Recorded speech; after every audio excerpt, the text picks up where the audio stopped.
Okay, so I'd like to welcome all of you. You are all muted. I'm asking that you please remain muted.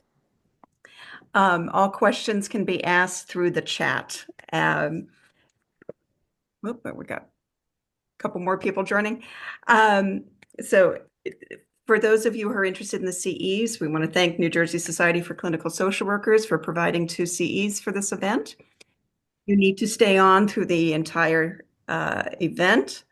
And I will send an email after the event is over with the evaluation, which will need to be returned. It is a fillable PDF. Um, and if you have any questions, you can always email me directly. But want to introduce Bill Goldberg, who will be helping Lorna with with her talk. Actually, I'm going to just introduce Lorna, and I will be asking the questions at the end of the session. So if you have questions, please put them in the chat, and I'll try to find the ones that have the greatest, the widest relevance. Um, so Lorna Goldberg is the director of the Institute for Psychoanalytic Studies. She is a former president of the board of the International Cultic Studies Association. And almost 50 years ago, she co-founded a support group for former cult members, and that group continues today and is the oldest group of its kind in the world.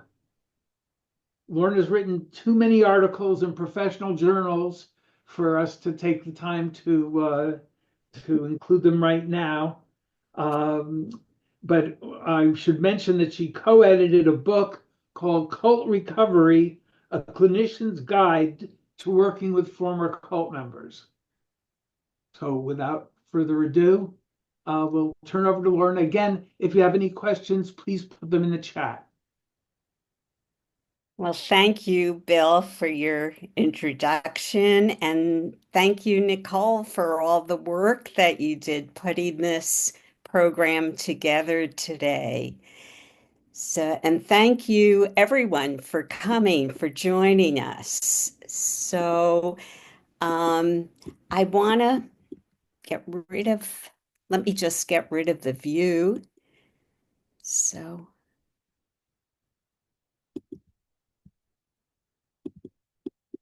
because the view is blocking, Nicole, do you? The view is blocking. My program. So, Do you have it on speaker view at the top? speaker. Yeah, I do have it on speaker view. Okay. Try standard. Does it say that?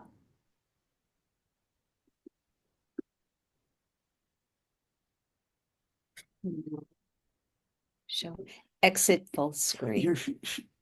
Oh, Okay, okay. I think maybe that. Are we good? No, it's still blocking. Uh,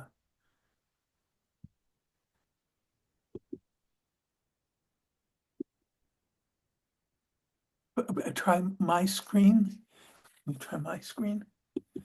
Okay, here I go. Okay. So now I just have to figure out. Okay. So thank you. I'm sorry about that. Today I'm going to be talking about the intergenerational transmission of cult trauma, the impact of cult-created dissociation and a cult-created harsh conscience on child rearing. This presentation explores the child rearing experiences of a second generation cult mother, whom I will name Annika, and her third generation son, David. Their experiences during and after their time in the cult will be detailed from the 1970s to 2024, reflecting three generations: Annika's parents, Annika, and David.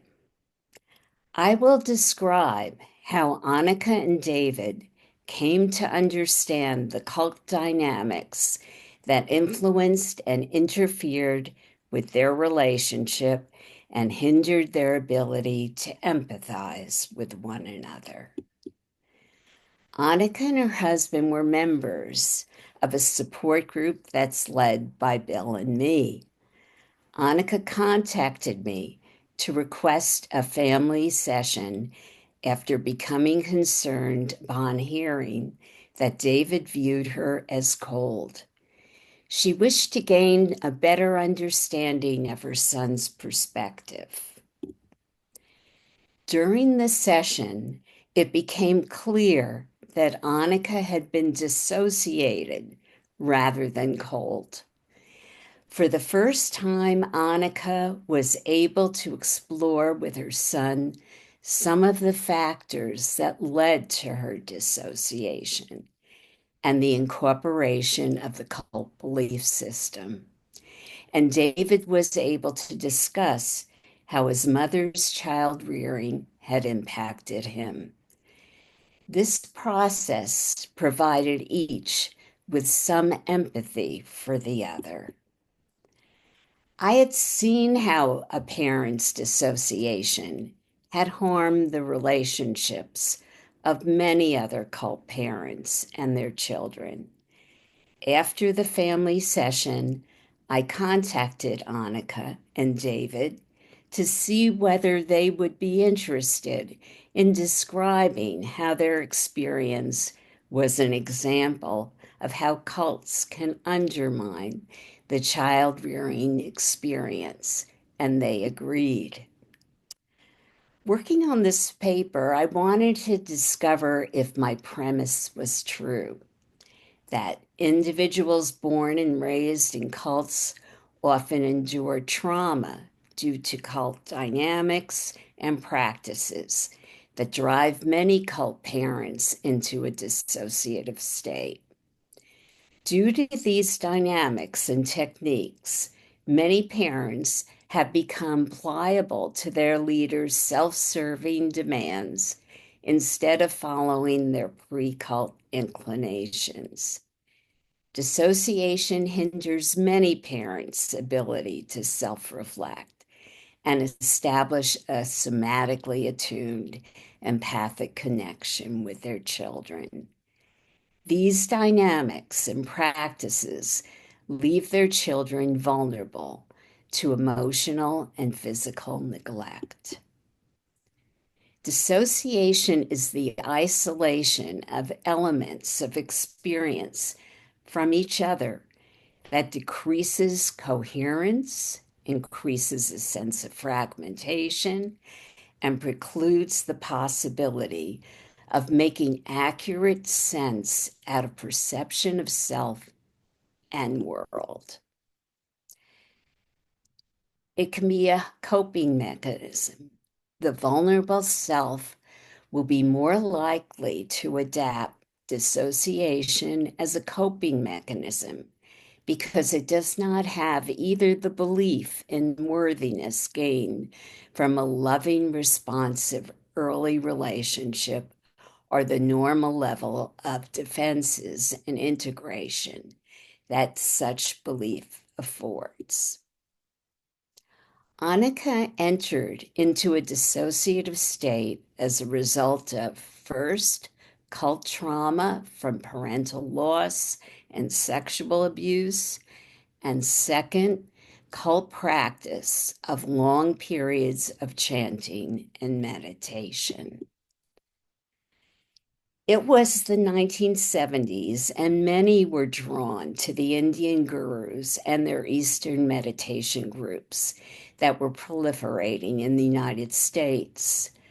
Annika's mother, an artist, was searching for meaning in life. She explored various Eastern meditation groups, ultimately joining the group of an Indian guru. Annika's life changes at 7.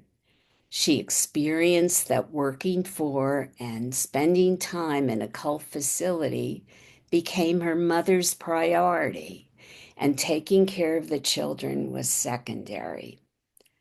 Annika's mother's focus on her work in the cult meant that she was emotionally unavailable to Annika and her younger brother. Annika's mother came to believe that by giving her time and energy to the cult, Annika would be taken care of by the leader's grace, and thereby Annika would be blessed. Over time, Annika's mother thus became more concerned with her spiritual journey and position in the cult than with caring for her family. Annika's father was initially a warm and caring presence. However, according to Annika, as he aged in the cult, he became emotionally distant, hiding behind a wall of jokes and sarcasm. Annika's parents remained devoted cult members for the rest of their lives. Integrating into the cult environment meant undermining members' boundaries and intimacy. They had to maintain an apartment next to the cult facility. Their summers were spent traveling and living in India or upstate with the cult leader. Annika's mother began traveling to India for months at a time. They needed to host weekly meetings in their apartment. Both Annika and her brother had cult members sleeping in their bedrooms. Neglect. After her mother's affiliation, 7-year-old Annika felt abandoned and anxious when her mother traveled to India for several months each time. Annika now recognizes how she protected herself from grief and anxiety by dissociating. As a result of the cult indoctrination, Annika's mother viewed anything that went well as the leader's grace. She primarily focused on pleasing the cult leader. She believed everything that happened was meant to be, and this led her to abdicate personal responsibility, reinforcing her dissociation, denial, and alienation from Annika. Annika's fear became displaced. Annika's fear became a repeated fear of abandonment by others throughout her life. Annika was a teenager in India, far from home and her family, when the cult leader sexually abused her. Reflecting decades after the assault, Annika realized that she had dissociated from her fearful emotions and instead justified the abuse, believing the cult message that he could do no wrong. This left her with feelings of discomfort and confusion about what had happened. Some of the victims of the alleged sexual abuse reported that he told them they were receiving a special touch or a special initiation, which was top secret.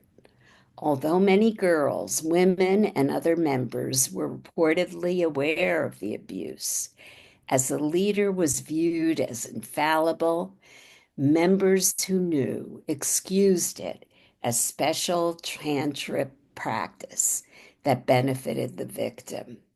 The cult story was adolescent girls were needed to provide him with energy, particularly after he suffered from a heart attack.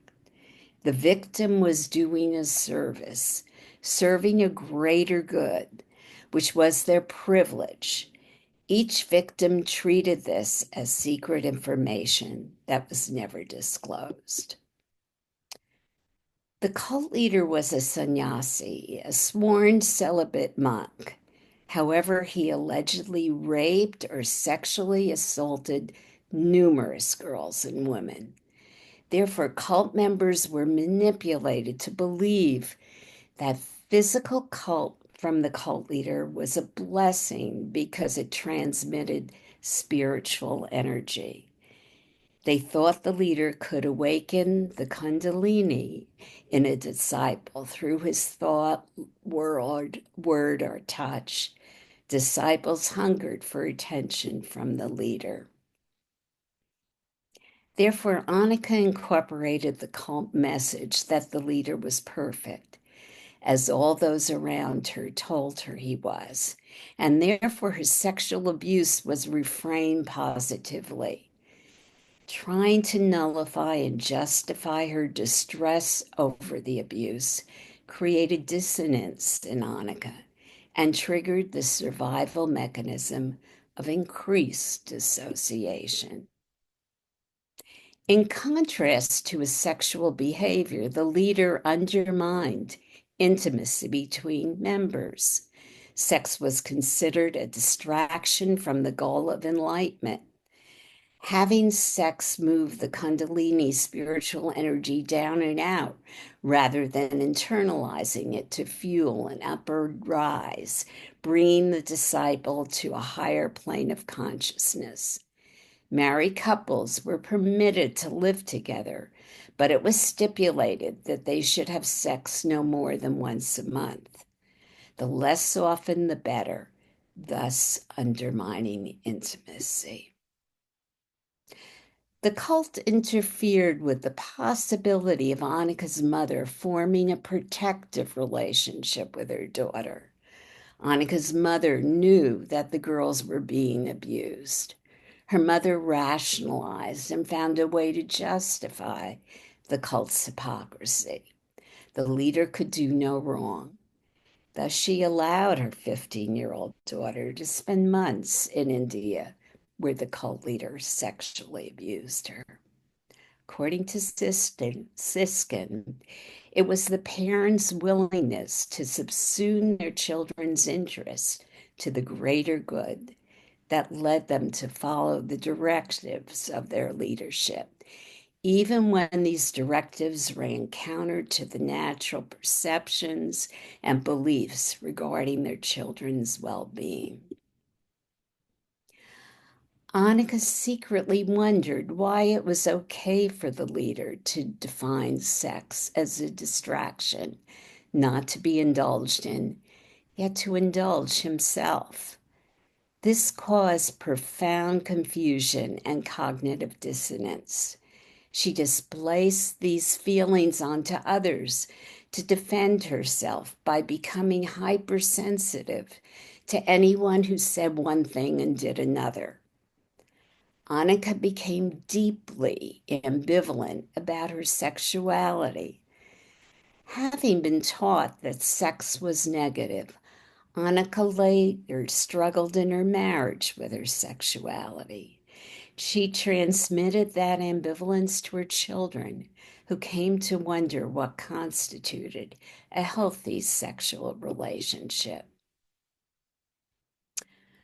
Annika's further dissociation from cult control mechanisms. The leader established control mechanisms that reshape members' personalities by providing a strict model of ideal behavior to attain enlightenment. This precluded members from focusing on the troubling aspects of the cult or allowing for close relationships. Control was maintained through the following: the demand to surrender to the leader to receive enlightenment, the leader's concept of enlightenment reinforced by cult practices, including chanting and meditation to induce dissociation.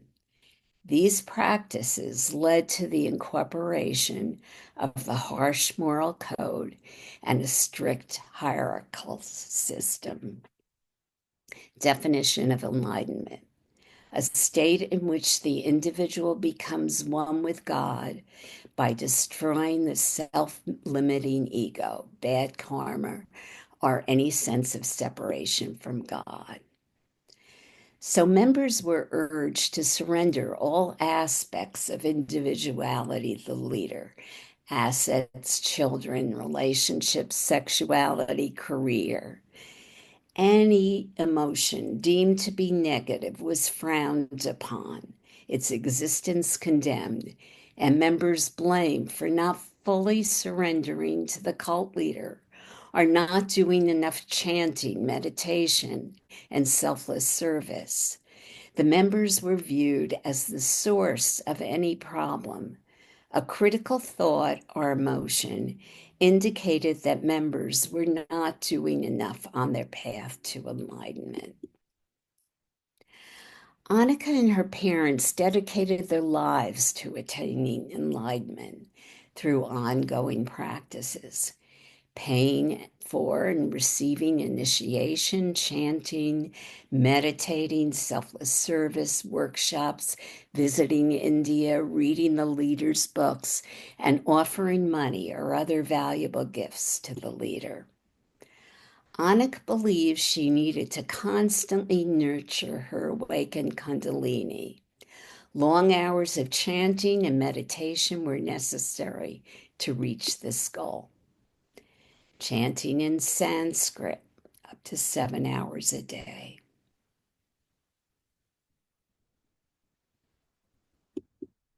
Sitting on the floor in physical discomfort for hours. Performing selfless service, that is, working without pay.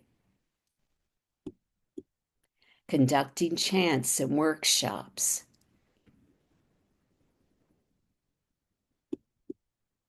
Worshipping photos of the leader and altars of the leader.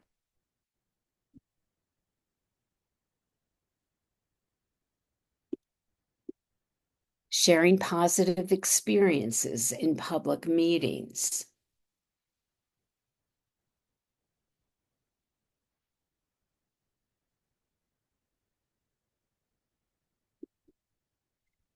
Conforming to the tradition of silence when they were walking in the community, when they were eating. Of course, this interfered with intimacy between members. The leader monitored their activity during prescribed daily schedule through closed-circuit cameras mounted throughout the facility. Members needed to act or appear in a cult-approved manner at all times, so anxiety was ubiquitous. Seeking enlightenment through these practices reinforced Annika's dissociative state, which became her usual demeanor. Annika also dissociated from overwhelming emotions when the cult's impossible demands became too painful to endure. At the center of the cult was a core group of highly committed members.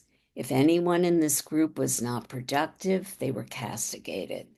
They had little free time to play, explore, contemplate, or recoup. Annika and the other core members were often in a state of physical and emotional exhaustion or sleep deprivation. The incorporation of the cult's strict and harsh moral code. The leader controlled every aspect of the members' lives, enforced through his teachings and demands. Members were good and bad according to their adherence to the leader's rules. There was no room for ambivalence, complex feelings, or personal divergence. Members experienced shame when they failed to live up to this ideal. Incorporation of a harsh conscience. To attain enlightenment, Annika believed that she needed to incorporate the leader's harsh moral code, enforced on everyone except for the two highly punitive leaders. Some of the strict commands of the group.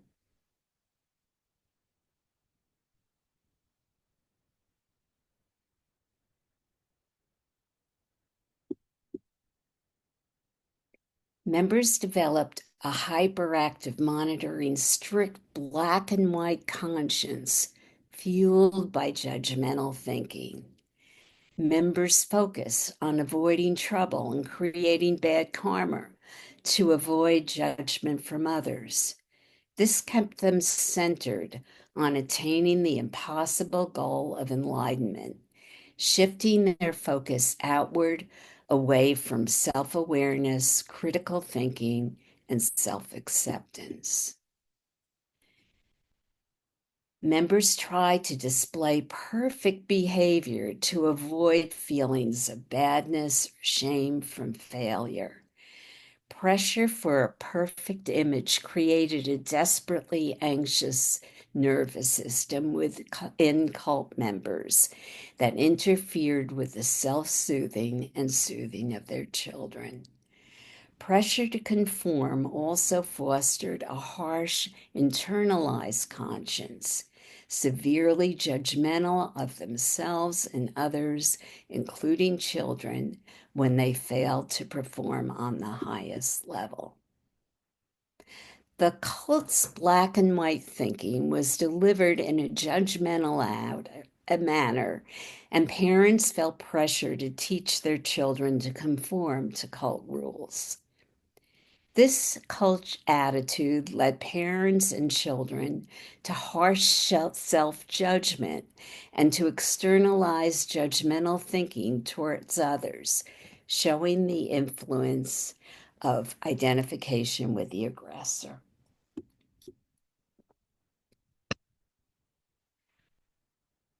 So, cult dynamics induced adult members to regress to becoming like children in their relationship with the abusive cult leader.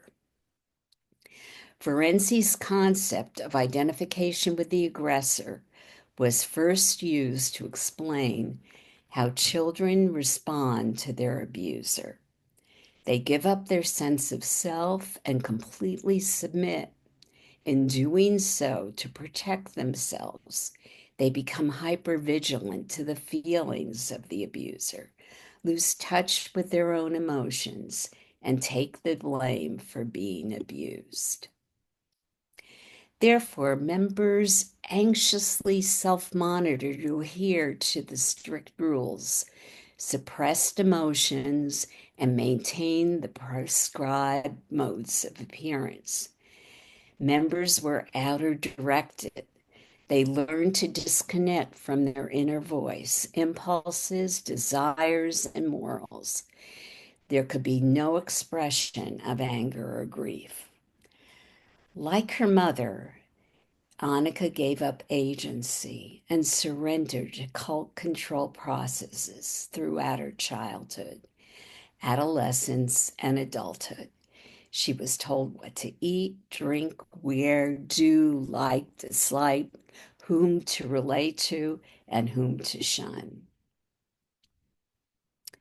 When cult members inevitably failed to achieve the ideal, they defended themselves from intense feelings of shame by attempting at least to look superior to others. This outer superior demeanor was their desperate attempt to remain higher in the cult's hierarchy and hide their shameful failure to reach the impossible ideal.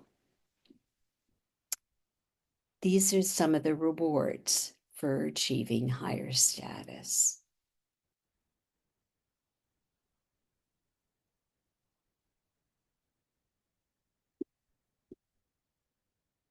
Annika's mother achieved high status and was close to the leader. She managed one of the cult facilities. She believed that whatever was required to move herself and her family higher in the hierarchy was justified. Observing her mother's status made Annika want to be special and at the center of things. She now recognizes that her behavior was an attempt to receive her mother's approval by following her mother's lead. As Annika rose in the hierarchy, she felt proud and more important than her mother. Because of her cult-induced superior attitude and her elevated place, she began to look down on her mother and further distance herself. According to David, children in the cult also learned that relationships were hierarchical. They observed nonverbal cues and markers of cult power and authority. Who received more attention or gifts from the leader? Who sat closer to the leader in programs? Who was invited into the leader's private apartment? Children learn to manipulate and compete rather than connect with others. Children learn to see themselves as higher or lower based on the leader's favor. David was determined never to find himself in a lower position with accompanying feelings of shame and worthlessness. Attempting to boost his self-esteem, he reminded himself that his grandparents were longtime respected members with elevated positions. As a result of his early indoctrination, David felt he had no close friends because he was constantly jockeying with his peers for an elevated position. When he attended school outside the cult after his family left the residential facility, David sought out passive or insecure friends who he could dominate by appearing confident and sure of himself.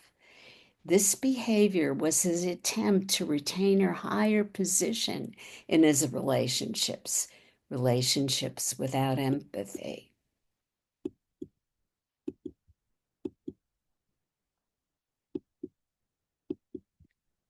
Okay, for some reason, I'm having trouble moving ahead. Let me see.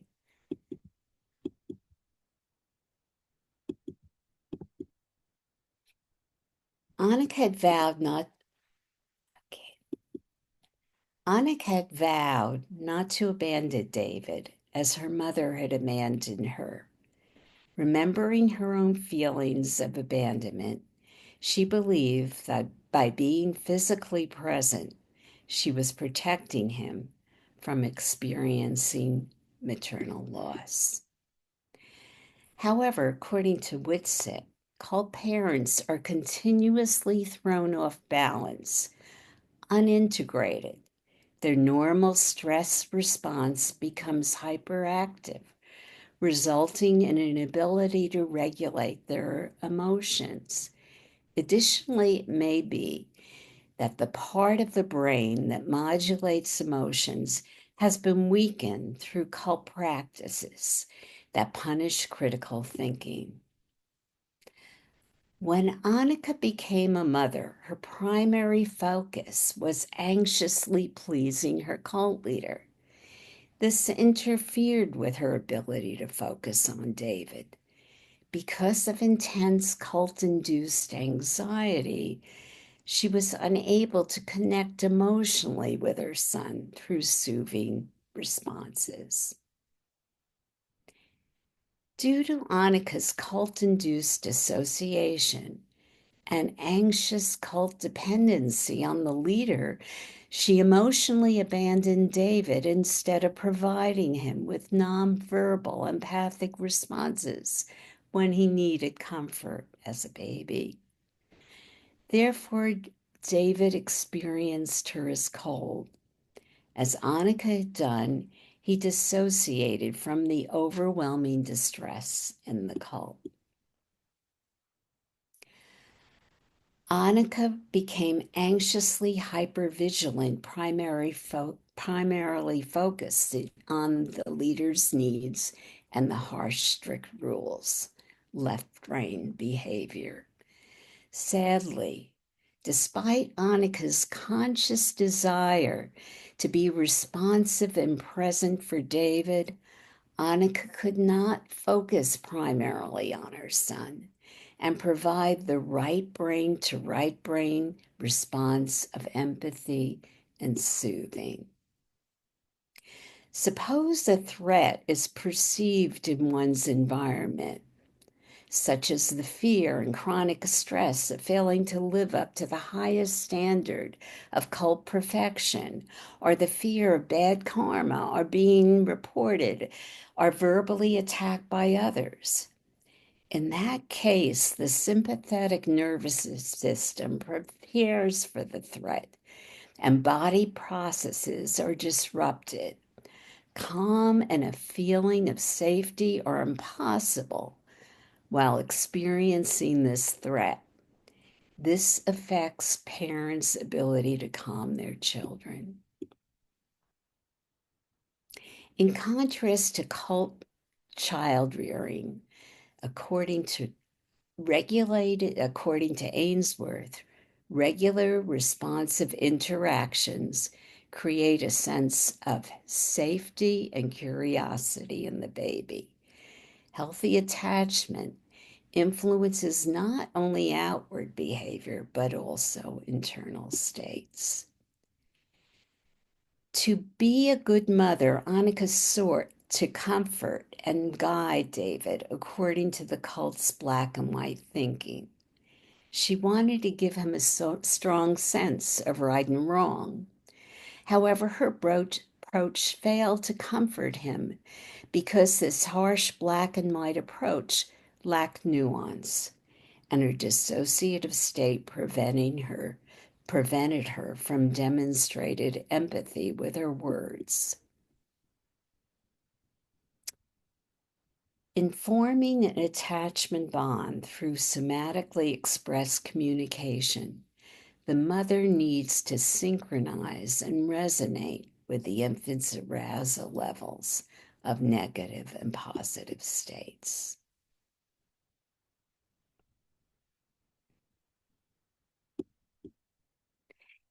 These right brain to right brain processes include facial communications, auditory communications, tactile communications, emotionally charged communications. Beebe, researching mother-baby interactions, hypothesized that early dissociative experiences of not being sensed, met, known, and recognized, particularly in times of distress, can lead to dissociative experiences during distress in later life. According to Freiberg, the trauma of the first generation unconsciously influences the behavior of the second generation. And Cavalli expands upon Freiberg's work by focusing on how chronic stress can affect children in utero. When David was 4 and Annika was pregnant with her daughter, the family needed to move from the facility, but they remained members. They experienced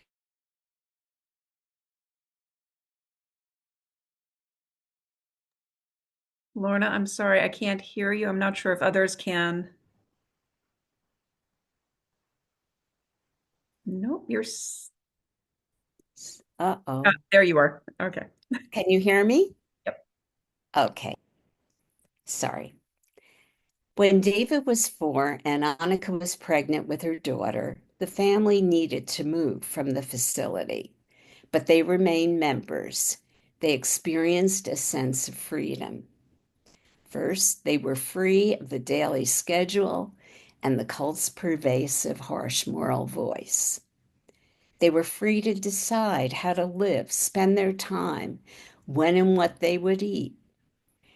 Annika remembers being relieved not to always be on high alert about where the cult leader was and how she might gain the cult leader's benevolent attention or have her child gain that attention. Annika has a warm memory of the first time she had the freedom to take her 4-year-old son to the park where they could play. Her description of the pleasure in spending time playing with David is indicative of the responsive mother that she could have been if not for the call. Annika's dissociative state lessened as she felt less watched. Thus, her daughter grew up experiencing Annika as a more empathic parent. However, because of his earlier child rearing experiences and Annika's dissociation and need to follow strict child rearing practices, David continued to feel disconnected from his mother. He experienced her as cold and continued to struggle with some degree of dissociation. Therefore, because of dissociative and anxious child rearing, many children raised in cults may struggle at times with accessing their emotions and emotional regulation. They may struggle with dissociation as well as periods of high degree of anxiety and therefore difficulty with emotional regulation as adults. The harsh conscience after the cult. The cult had no room for humility or compassion for human flaws. To avoid experiencing negative feelings of shame, cult members incorporated the attitude that they must be hypervigilant and strive for unattainable standards of perfection. This usually continues after the cult.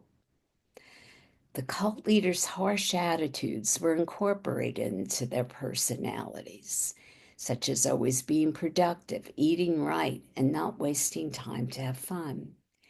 As a hatha yoga teacher, Annika initially placed rigid demands on her suburban women students. She was judgmental because they treated classes as exercise rather than for spiritual awakening. They wore makeup and bling. They weren't dedicated to learning Sanskrit terms. Annika left the cult burdened by deep guilt and self-criticism any time she was not industrious. Continuing to hear the cult leader's harsh moral code, in her head, she believed that any pleasurable recreation was wasting time, and she struggled to enjoy leisure time. David initially felt shame when struggling with negative emotions. To counter shame, he initially dehumanized others as worthless or a waste of time in a defensive attempt to feel superior and thus less ashamed.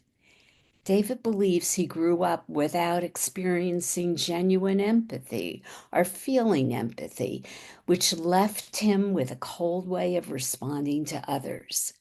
Away from the cult, as his shame has lessened, his empathy has increased.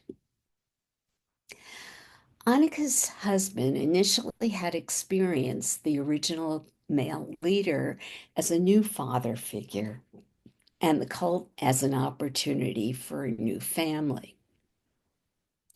However, the cult leader's sexual abuse of Annika harmed their marital relationship. Her husband had heard rumors of the guru's sexual involvement with young women, and he began to wonder if his wife was one of the young women that he had heard about. Marital difficulties led to therapy. In time, Annika shared her cult leader's sexual molestation with her therapist, who redefined her experience as sexual abuse. Annika began to see that she had indeed been sexually abused, and she and her husband became angry. They wrote a letter to the current female leader describing the sexual abuse and severing their relationships with the cult. To see the new male leader as a pedophile instead of a perfect being required a complete paradigm shift. There was no response to the letter. Other victims also wrote letters with no response. With their new perspective, Annika and her husband experienced a sense of betrayal, but this allowed them to reevaluate and reframe their experience. Over time with therapy, Annika and her husband distanced themselves emotionally from the cult, eventually ending financial support and refraining from visiting the facility and cult community. Although they experienced relief, they also mourned the loss of their belief system and community. David experienced kindergarten as having meaner kids and had difficulty adjusting. He became more aggressive.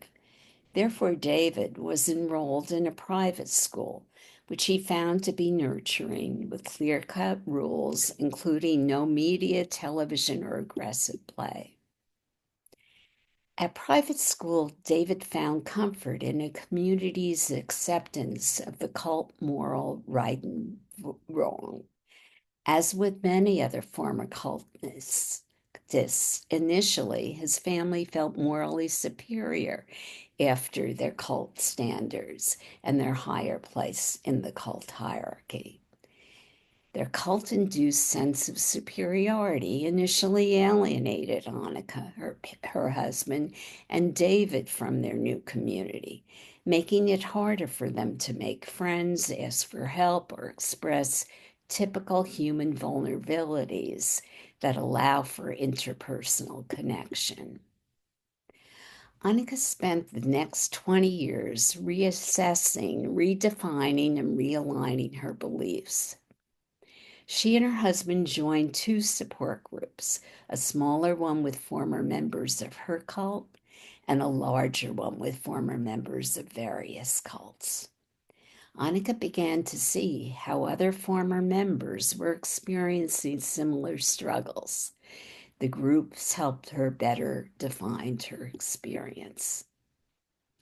Initially, David continued the cult pattern of believing he must surrender to others or attempt to control them. After college, he decided to take ownership of the direction of his life and thus pick and choose what to believe by reading and listening to podcasts. He was inspired by the podcast of a Navy SEAL and The Art of War, which indicated his continued high standards for himself. After the cult leader's deception, David felt most comfortable relying on himself to drive his recovery. He found Buddhist meditation helpful because it allowed him to access body reactions at his own pace rather than suppress them as in the cult. He also felt aided by prescribed medication initially. David visited several therapists who failed to recognize the cult's impact on his personality. Eventually, he found a cult-informed therapist who provided him with cult education, encouraged self-reflection to help him reframe and deepen his understanding of his experience. After a childhood impacted by dissociation, David continued to be troubled by his inability to access his emotions and deepen his insights into his behavior. He discovered the Johns Hopkins psilocybin study for post-traumatic stress disorder. Consequently, he started a combination of psychedelics and psychotherapy, which he believed allowed him to access and deepen his emotions and become more open, allowing him insight into his defenses. Now, David consciously attempts to replace the cult's harsh attitude with kindness towards himself and others. As a result, his relationship with others, including his fiancée, have improved.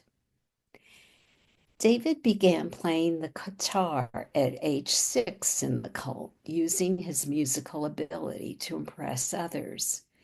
After the cult, David started to feel less self-protective, enabling him to focus on the needs of others and build trusting relationships. Utilizing his musical abilities, he developed a music memory program and started teaching 7th to 12th grade students and adults.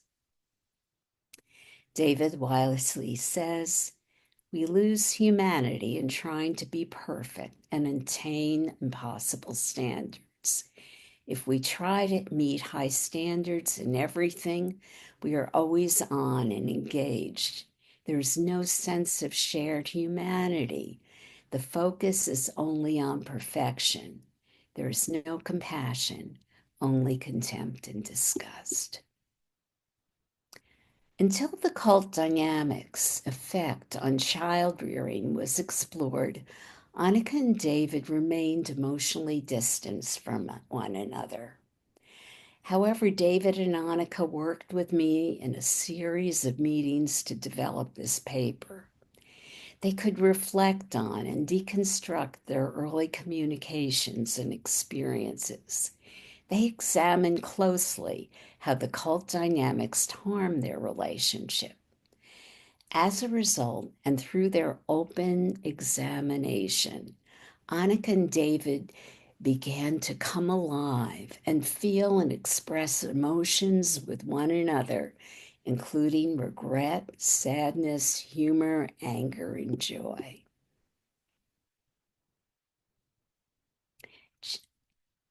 Ongoing conversations provided increased compassion for themselves and one another's. Genuine warmth and empathy began to emerge and then flourish in their relationship. Presently, Annika and David feel emotionally connected and can freely express love for one another. David now recognizes that his mother was dissociated rather than cold. Therapy. Focus on cult child rearing and intergenerational trauma. Examining how cult control impacts cult parenting, as Annika experienced, helps reduce shame, lessens post-cult moral injury, enhances agency, and promotes healing. This approach also assists those like David, raised in a cult, in getting a perspective on their childhood and developing empathy for parents who might have been more devoted had they been cult members. Therapy for cult parents and their adult children. A psychodynamic approach, focus on a harsh conscience, and focus on trauma-informed approaches to somatic difficulties. Psychoeducational approach. The therapist sees child rearing as one aspect of an extensive control process. The therapist explains the larger context of how cults manipulate members through psychological and emotional control, providing a framework to understand the cult experience. The therapist recommends additional programs and conferences and books and articles. Therapy is meant to demystify the cult and brings the unconscious repetition of learned cult behaviors into consciousness. For example, exploring how Annika's focus on not wasting my life originated in cult, allowed her to engage in various pleasurable activities.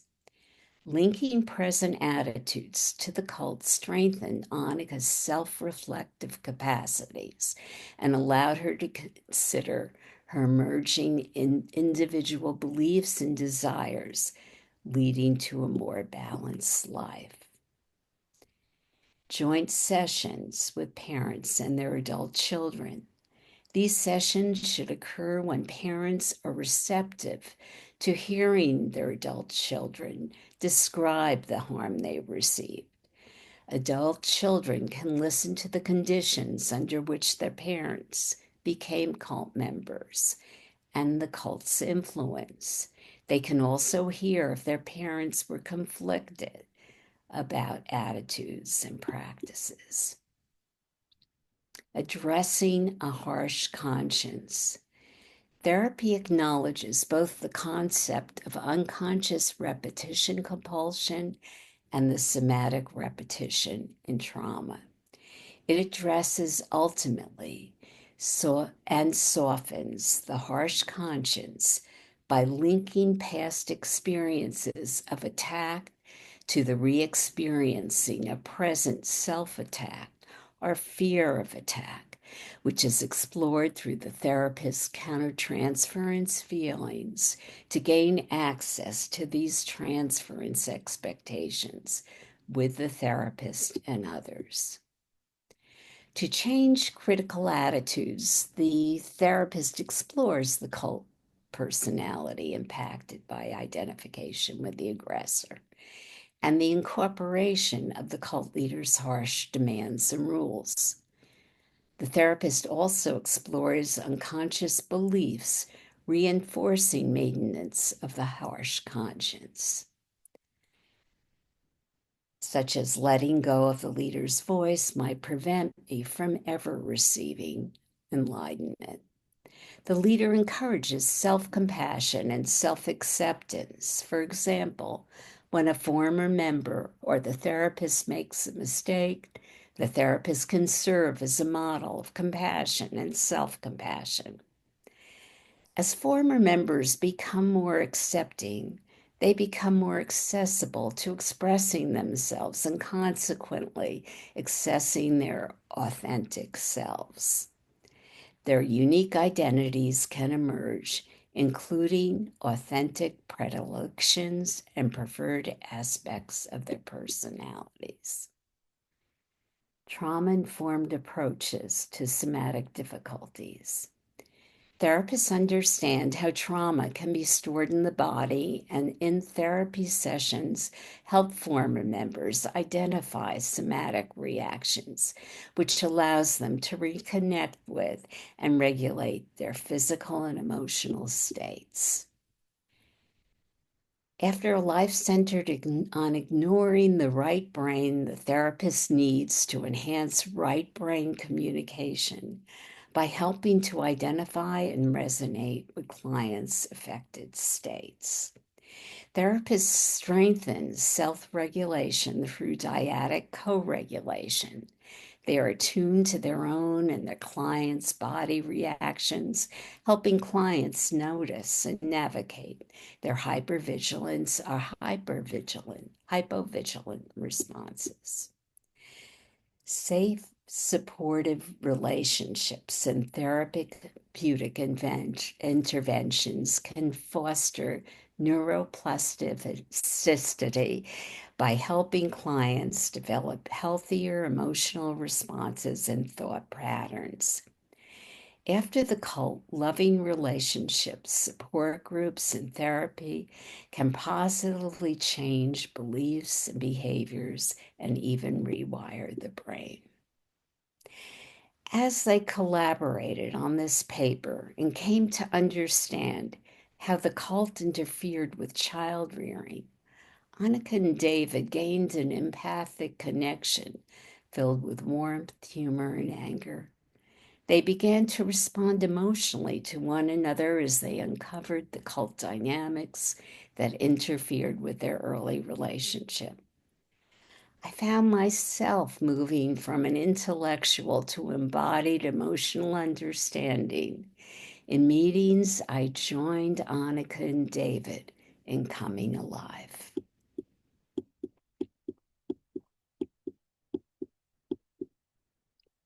Thank you. I want to thank Annika and David for generously and openly sharing their experiences, and Bill, Annika's husband, and Annika's brother for their editing wisdom. Thank you all for listening.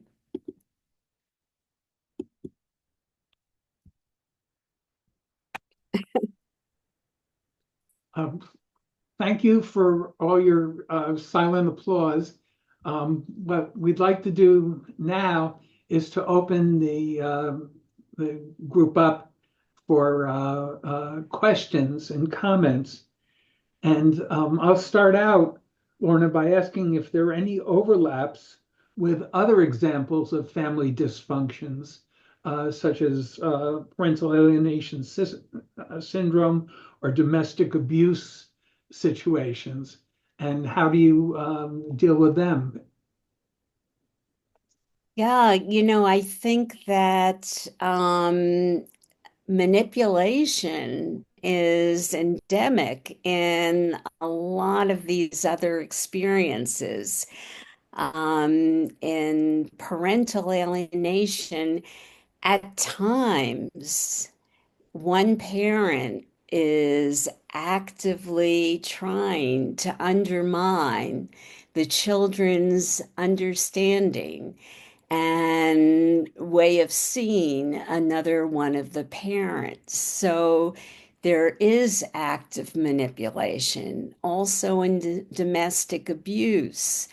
I think of particularly, aside from the terror it strikes in the person being abused, so that one moves into often a survival mode of pleasing that abusive partner, but also the amount of isolation that occurs very often, that the abuser is very dead set on isolating that person from other family members and friends. Lorna, can a therapist who's not experienced working with former cult members as you are still be helpful to someone who's in a cult? Absolutely, with the proviso that they educate themselves about it as they begin to work with this kind of client. How do you determine whether a symptom is cult related or not cult related? Hmm, that's a good question. Well, you know, so, for many of the people that Bill and I work with, they went into the cult as adults, and they have a pre-cult personality. And over time, working with them, their pre-cult personality begins to emerge. And, all the conflicts and symptoms and characteristics related to that pre-cult personality begin to unfold in the treatment. But in terms of where the symptom comes from, the therapist always explores, where did you start to act this way? When did you start to feel this way? So you're always trying to discover the beginning of the symptom. And, sometimes it can go back to the cult, to something that happened in the cult. Sometimes it goes back to early life.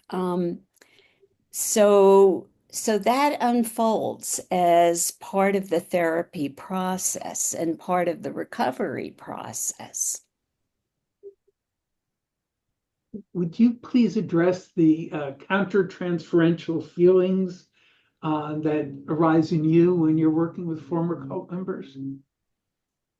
Well, in the early years, when I used to work with former cult members, my natural counter transference was rescuing. I that was kind of the role that I took in my family. I was the oldest sibling, and it went into high gear in working with former cult members. But because of my own therapy, I really became, and supervision, I became aware of the harm that I was doing, jumping in and trying to rescue. I might have those feelings, but, it's really so much more helpful if I allow my former cult members to work these things out in their own time, in their own space, and not do so much for them. So that was a prevalent feeling I had in the beginning. Another countertransference feeling I had in the beginning and I continue to have is anger. It's hard for me not to feel anger at the cult leader and the manipulation and the harm that the people who I work with have been through. So I do feel anger, and sometimes I feel anger in the absence of the person that I'm, the anger, the person that I'm working with is not particularly feeling angry. And I use my feeling of anger to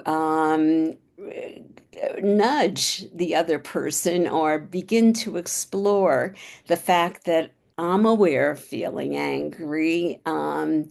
It's interesting that they're not feeling angry. And then the two of us explore that together.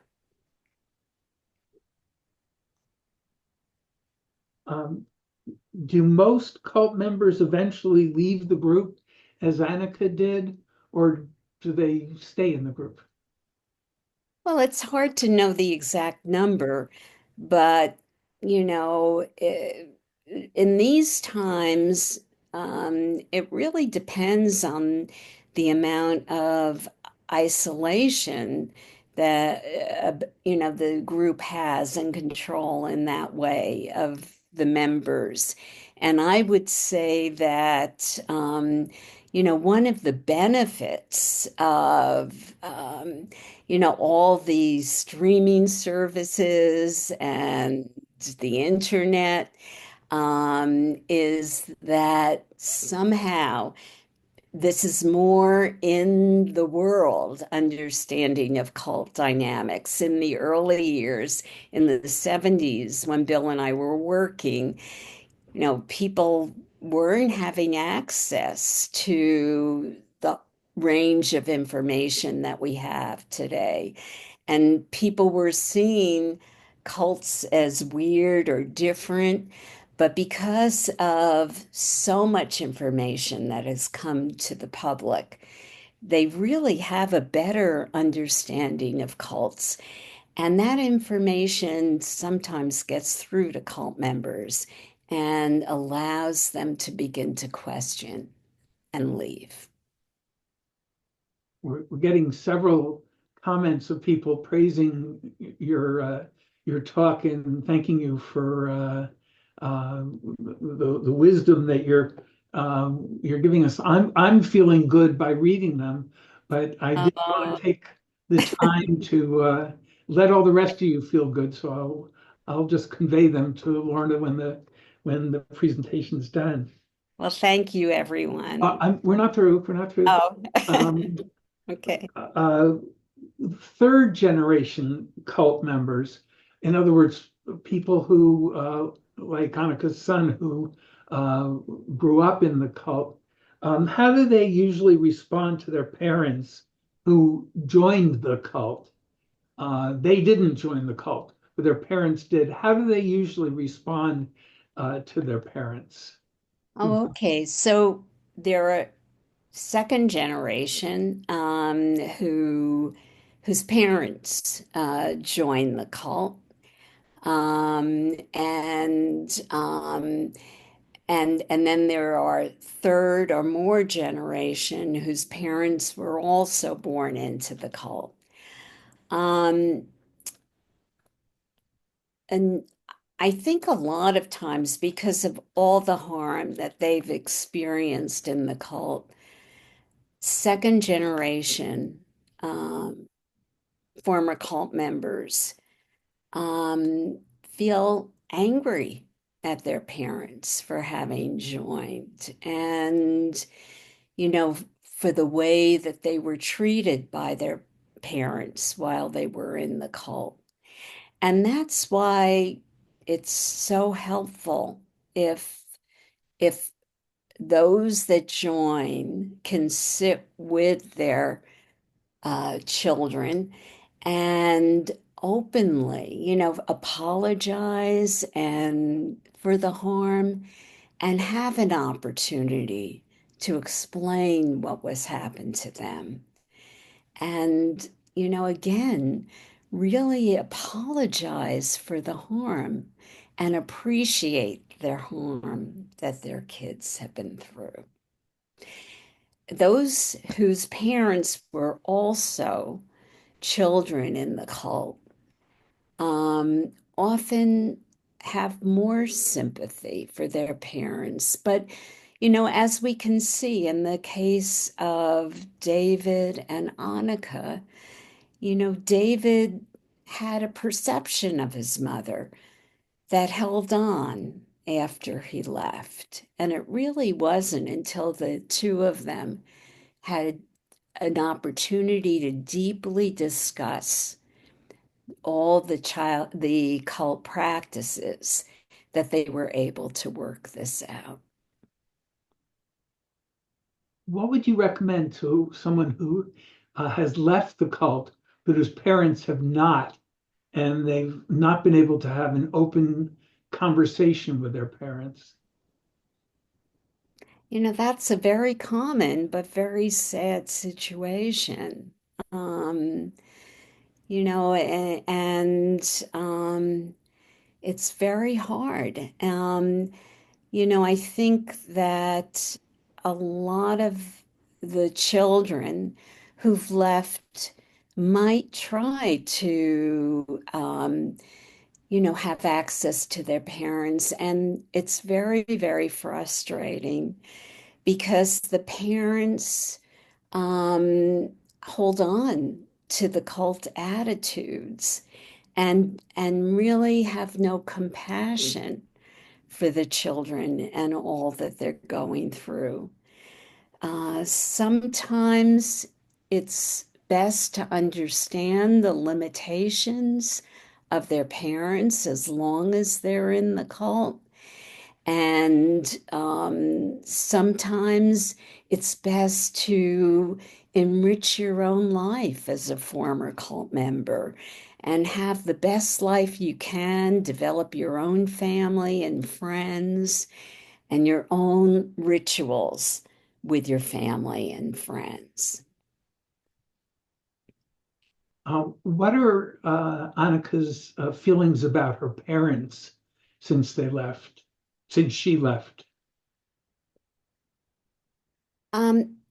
In talking with Annika, I think she has a great deal of compassion for her parents because she understands that they were manipulated.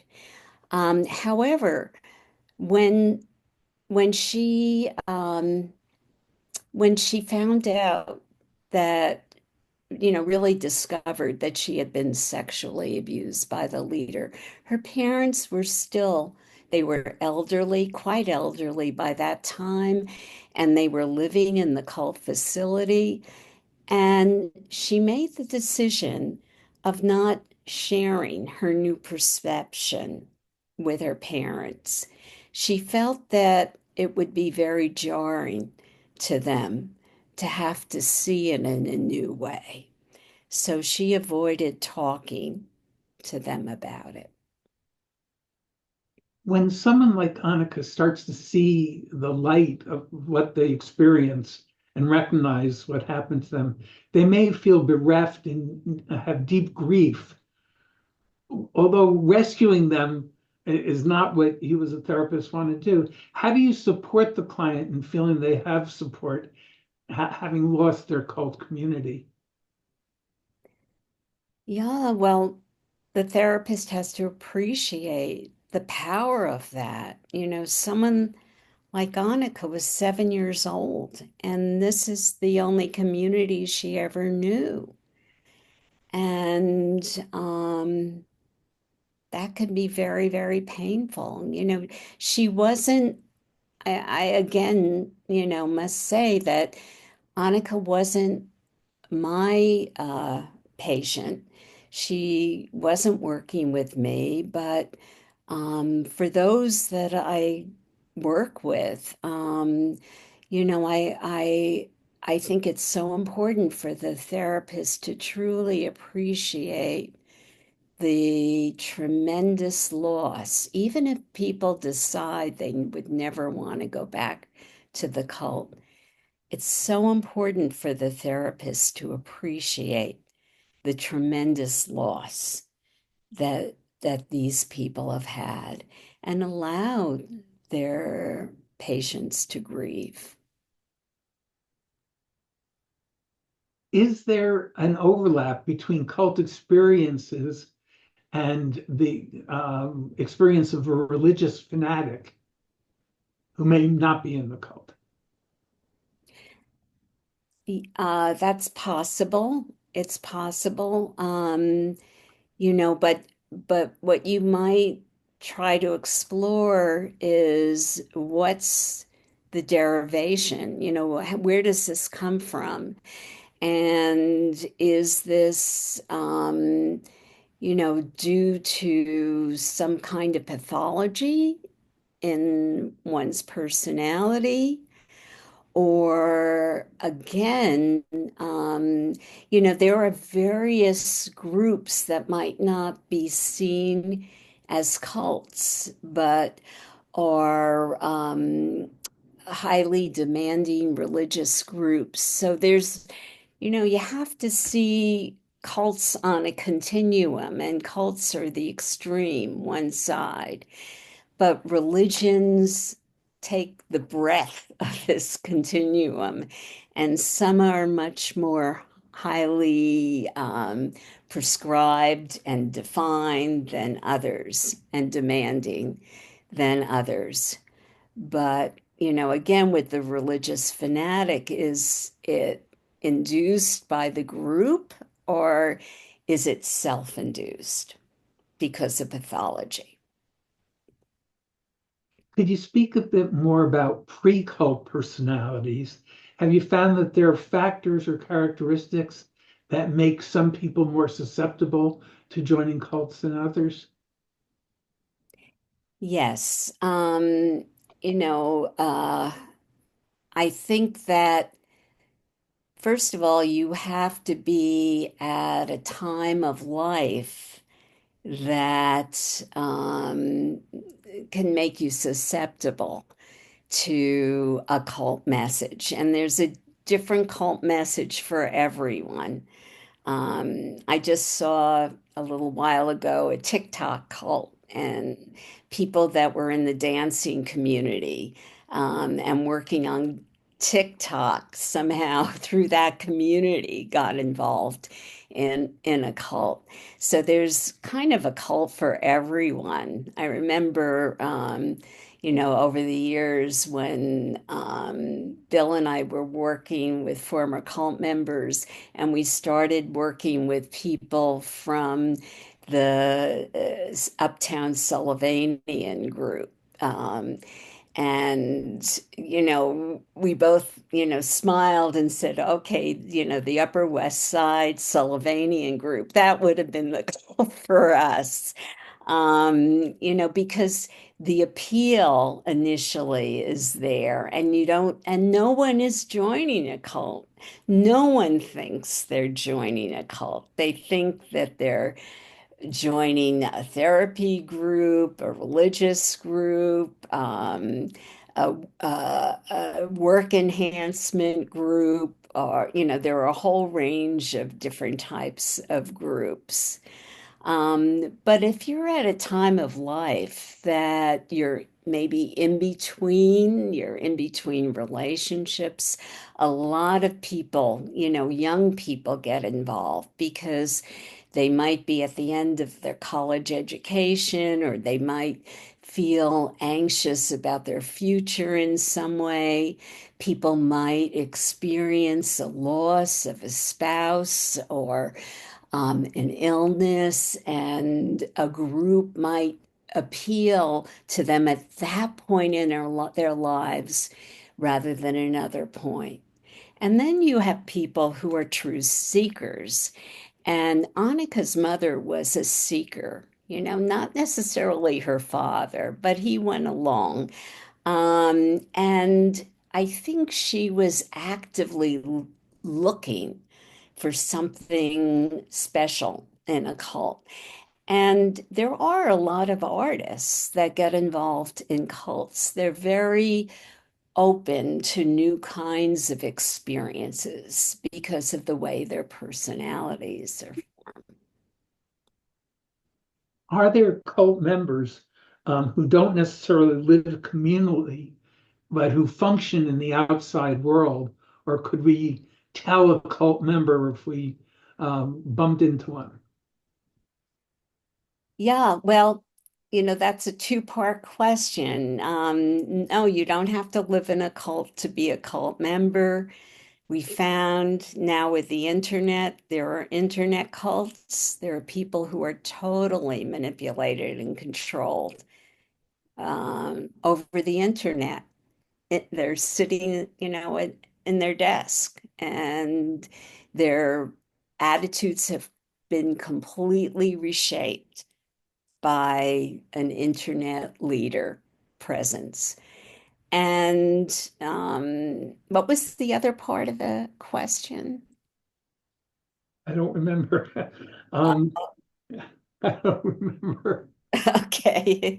I think, there was, so you don't have to be part of the group to, part of a living in a community, to be part of a group. It's more Oh, what is I remember what now. is going. I said, can you tell from in your initial uh, introduction to a client or your first session whether they're in a cult? Are there symptoms that you see when you first meet them? Yeah, well, um, I think, that I usually wouldn't be in a session with them, but if I meet them, I would feel that there's certain jargon that is familiar to me. Each group has its own jargon or their way of talking. And I have, all these canned responses and attitudes and all of this. And most cult members are highly moralistic and superior. And they're sure everything's locked in. All their belief systems are very locked in. There's no room for challenge. And so that's the feeling that I get from them. You said that there's a cult for everyone. It seems like there's a vulnerability and a need to give someone power over another. And how can therapy explore these dynamics? Yeah, well, I think, and that gets back to the other question too. Has us move towards cult groups? And, I think that again, aside from loss and change in our lives and distance maybe from loving people and groups, Um, the other thing is that there can be tremendous comfort by putting ourselves in the hands of someone who seems to be powerful and seems to know so much. And it can make us, by virtue of being in the relationship with that person, to feel more complete, less anxious, more taken care of. And if you think in terms of transference, in Freud's attitude that we all were brought up by, parental figures. And I think, there's a yearning in all of us, particularly when we're going through hard times, to move towards someone who has the answers and someone who will reduce our anxiety and reassure us that if we follow a prescribed path, we'll get there and our lives will be beautiful again. Aren't there many families that are like little cults with strict rules of conformity? Absolutely. There are families that, we've been referred to where one of the parents could be seen as the cult leader of the family. Um, if you read the book Educated, I recommend it. It's about a family that was led by a cult leader.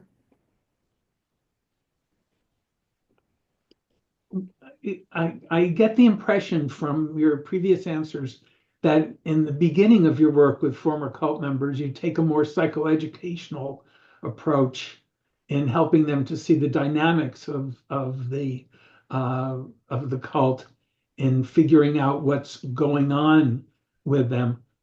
After that initial period, is there a big difference in your analytic work with a former cult member as opposed to someone who's not in a cult? No. So, so much of my work was influenced by the previous director of our institute, Dr. Joel Bernstein, and so much has to do with character analysis. And, in the beginning, so much of the character and exploring the underlying factors of how that characteristic, that personality trait developed, where it came from, it, becomes that way of working, becomes a way of looking at their cult experience, a way of looking at their personalities and helping them see the defensive aspects of that kind of behavior. Um, in thinking about the dynamics that lead people to join cults, they seem to be overlap with the kinds of dynamics that lead young people to join gangs, things like the need for community. Would you comment on that? Absolutely. And if we, look at, again, cults on a continuum, there are all kinds of groups that, are more restrictive. And again, adolescent life is a time of tremendous anxiety. And, I think that in, anxious situations, that kids will form highly tight groups or gangs as a way of, also protecting themselves. Uh, we're running out of time, and I've run out of questions. Uh, so I think it might be a good time now to turn it back over to Nicole. Lorna, thank you so much. This was wonderful. Oh, thank And you. Bill, thank you for facilitating all the Q&A. I'd like to thank all of you for joining us. Again, those of you who are looking for CEs, you'll be getting an email shortly. Please fill out the CE. It's a fillable PDF. Attach it to an email, send it back to me. Assuming you've paid up, I will send you your CE certificate. And thank you again to New Jersey Society for Clinical Social Workers for providing the CEs. And thank you again, Lorna. Oh, thank you. All right. Pleasure. Yeah. All right. Hope everybody has a wonderful rest of their Sunday.